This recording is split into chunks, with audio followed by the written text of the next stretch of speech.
আসসালামু আলাইকুম।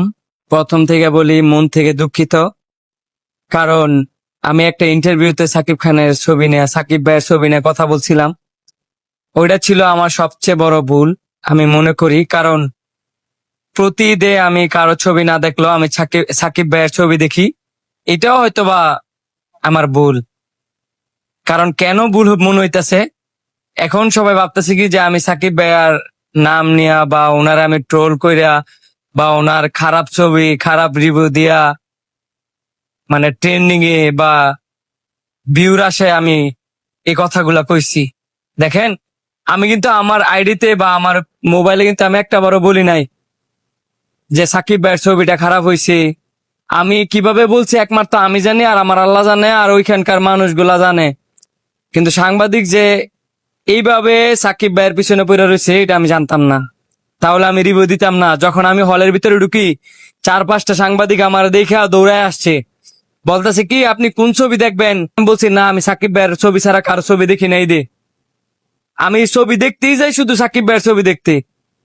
আমি যে এতে এতটুকু উঠছি, আমি কি কোনোদিন বলছি কোনো জায়গার মধ্যে বাইফা বাদে বা কয়েকটা জায়গার মধ্যে এই উঠার পরে হয়তোবা আমি মানুষের ভালোবাসা কষ্ট পরিশ্রম দিতে দিতে পরে এসে হয়তোবা বলছি বাইফার মধ্যে যে আমি সাকিব ভাইয়ের ভালোবাসি, আমি সাকিব ভাইয়ের ফ্যান। ইয়ার আগে তো আমি সাকিব ভাইয়ের নাম দিয়ে উঠি নাই।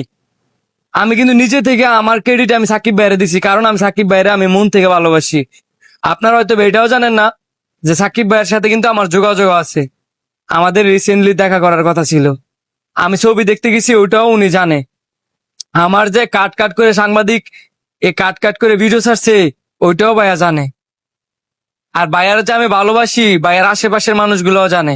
আপনারা হয়তো বা জানেন না, কিন্তু আমার নিয়ে আপনারা যা মনে চাই তাই কইতাছেন যারা সাকিবিয়ান ফ্যান আছেন।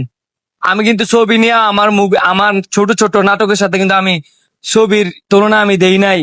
আমি কিন্তু বলছিলাম যে রকস্টার ছবিটা আমি বলছি মোটামুটি ভালো হয়েছে। কেন ভালো হয়েছে? কারণ সাকিব ভাই হচ্ছে এখন যেই লেভেলে আছে, উনি ওই লেভেলে থাইকা যদি ওনার স্ক্রিপ্ট আর সুন্দর হতো, এটা আমি একটা মানুষ হিসেবে গেছি, একটা পাবলিক হিসেবে গেছি, বুঝা বুঝা করা উচিত ছবি।